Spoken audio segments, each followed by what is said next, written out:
Episode of A Dramatic Soprano Tries Cooking! And back by popular Twitter and Instagram poll, we have the Outlander Kitchen cookbook! Now you may be going, Sam, why are you dressed as a pirate today? This is Outlander! There are Highlanders, not pirates! Well, you have to read a little further in the series or watch more of the show to meet the horrible character Stephen Bonnet. And guess what? I found another horrible, disturbing recipe in this book called Stephen Bonnet's Salted Chocolate Pretzel Balls. This book, man. This book has some really messed up recipes. Or recipes based on really messed up things that happened in the Outlander series. Let's give it a go. Arr.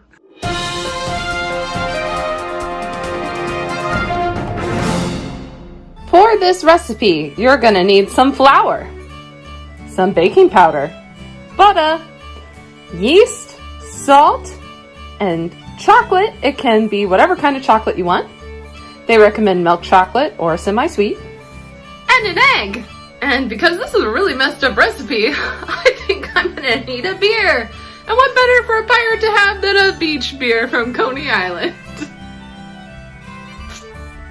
Cheers.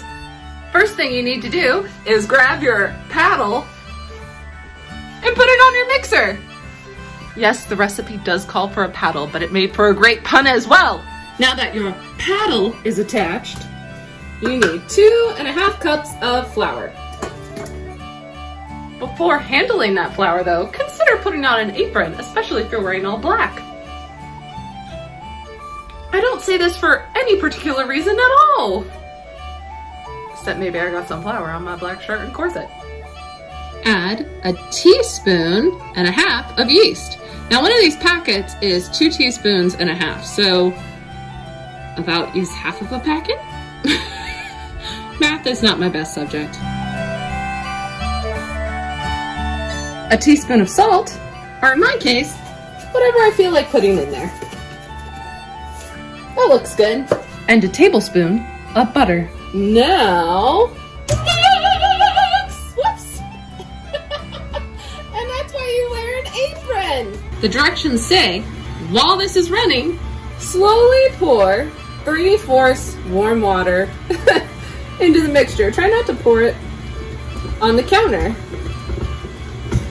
like me. It does say eventually we will change to a bread hook once the dough starts to form a ball, which looks like could be any second now. Arr, my lads and lassies, make sure to grab your bread hook and switch it out with your paddle. Who knew one recipe could have so many pirate puns in it?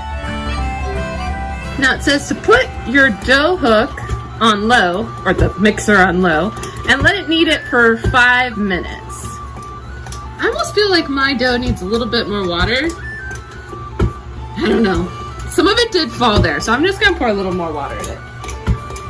Not a lot, just a little. Oh, the bread is meaty, just like Steve Bonnet. See, I made an Outlander joke. He's a pretty needy character. It says the dough should be hard and smooth when it's done. It also says alternatively you could knead it by hand for 20 minutes. Here's what I have to say to that. Let's see if we've reached hard and smooth status. It's pretty smooth. I'm gonna knead it for just a little longer though. It's not super sticky or anything, but it's slightly tacky, so. I made a point to stay smooth, not sticky, so it's gonna knead it just a teeny bit longer. I think we have reached the status we want. Ooh, feels nice. I like it. Now you're gonna make it into a little ball and let it rise for 1 hour to 1.5 hours. In a nice warm place. The directions don't say to cover it with a damp cloth, but I'm gonna go for it. And look, the little fishies! It fits our pirate theme. While that is rising, I'm gonna do something I haven't done in my episodes in a while, which is craft! So as some of you know, I have an Etsy shop called Bottled You, or Bottled Up. Bottled You with a U. I'll put the Instagram link right here. Also, on YouTube, I have my Etsy link here so you can go straight to the website, and I'll make sure to put it in the description as well. But anyway, I have some exciting news coming up with Bottled Up. I'm going to be at the Coney Island Community Market on August 18th? Question mark? I forget the exact day. I will find the exact day and put it right here. And I will be selling my wonderful earrings. I did make these earrings actually that I'm wearing today, but I will be selling bottle cap earrings. Not fancy earrings I wore to my wedding. But I've decided to add a fun new product, which is I'm gonna turn this beer can into a potted plant. Yes, I know this isn't the same beer can I was just drinking out of. But I will be selling these at the Coney Island Community Market. So if you want a fun, interesting planter, you should stop by. I will also be at the Grand Bazaar in September for their Recycled Up Day. Anyway, watch me make them. So as you can see, these little planters are pretty simple to make. You just take your handy dandy can opener, take off the top, and then punch some holes in for irrigation. I will be putting some rocks in the bottom, then some dirt, and then my little succulents.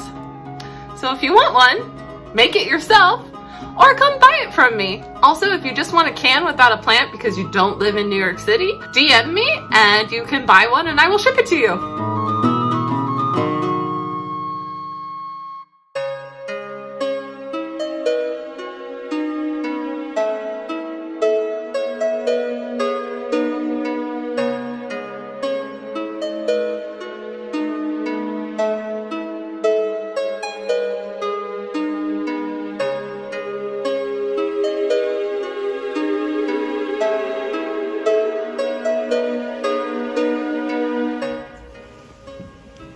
Our dough has risen!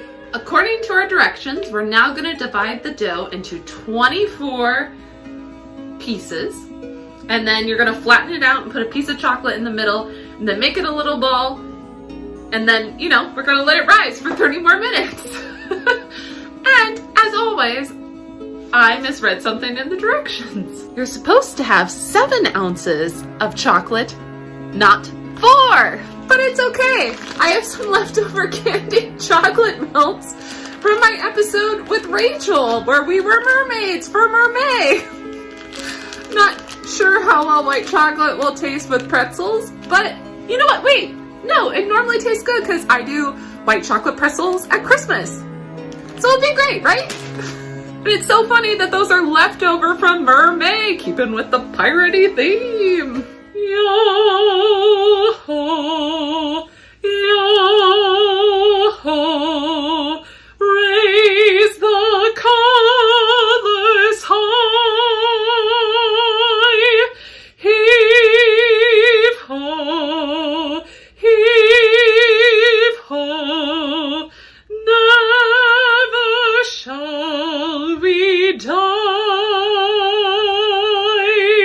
That was for all of you guys on TikTok. I know that song is really popular right now. Also, if you didn't know, you can follow me on TikTok at Soprano Sam Nahra.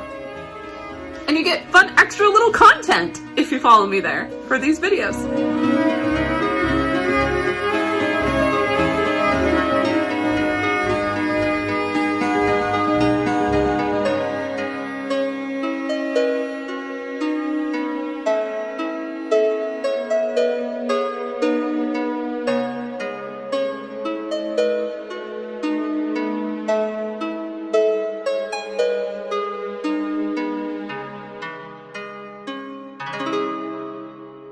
You technically are supposed to wrap them in saran wrap.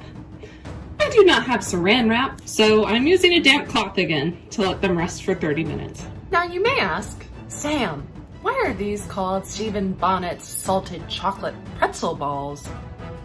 Well, never fear, there is an explanation for it right here in the book. So, the quote that inspired this godforsaken recipe, that's right, I need a fancy drink for this, comes from the book A Breath of Snow and Ash, chapter 56, Tar and Feathers. I'm gonna warn you, if you are underage, you should skip for 30 seconds and not listen to what I'm about to read from this book. Or if you're the faint of heart, do the same. A bit more tea, doctor.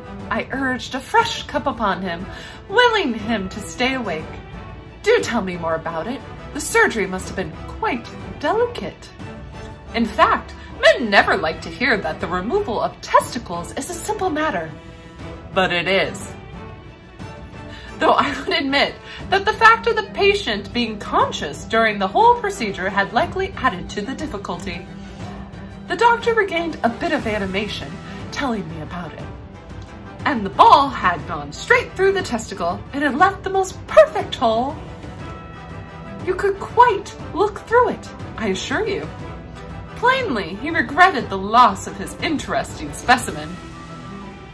And it was with some difficulty that I got him to tell me what had become of the gentleman to whom it belonged. Well, that was odd. It was a horse, you see, he said vaguely. Lovely animal. Long hair. Like a woman's. So unusual. And from this quote from the book, the author, Teresa Sanders, decided to make salted chocolate pretzel balls. Stephen Bonnet's from this quote. That's all. Now you know. I like your humor. I like your humor, Teresa. This is... I would have never thought to make salted pretzel balls from that quote of the book. Good for you.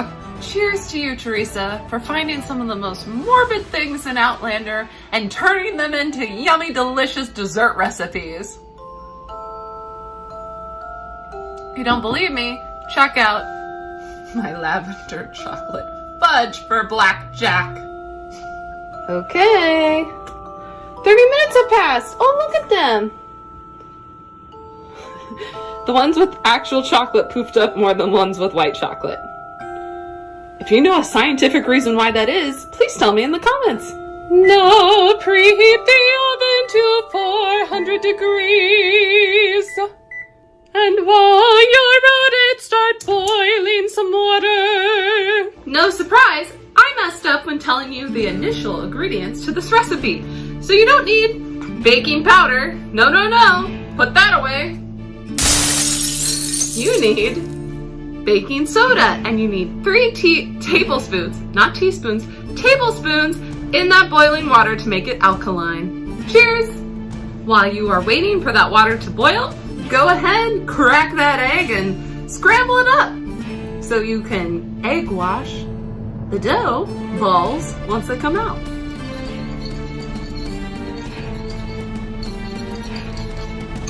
Also get out your coarse salt while you're at it. Your coarse salt. I just have salt, so. It's sea salt. Does that count as coarse? Also, go ahead and get your cooking sheets with parchment paper on them. So you're ready to go after your little pretzel balls have a little bath.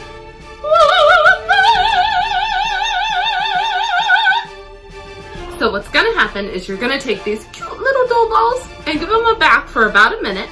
Don't over cluster the boiling pot of water, only 5 to 4 depending on how big your pot is. And then you're gonna egg wash them and put some salt on them and then put them in the oven for 15 to 18 minutes until golden brown.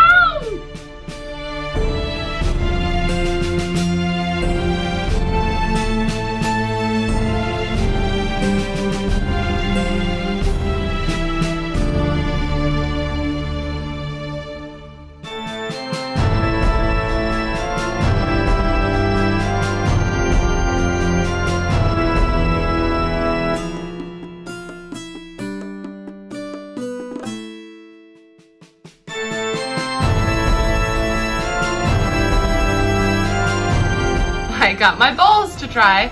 I decided to try one that is per the recipe and one with the white chocolate just to see how it is as a comparison. Here we go.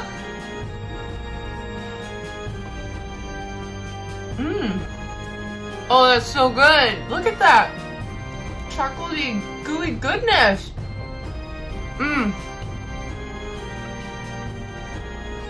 just so you know too, the recipe does say these are best eaten the same day they're made. I guess they get a little sweaty if they're left for a little bit. That's really good. I'm gonna try the white chocolate. I'm curious. Sorry, that's really, really hot.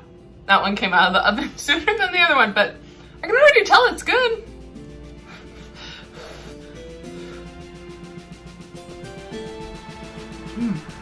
I actually prefer the white chocolate, but I always prefer white chocolate.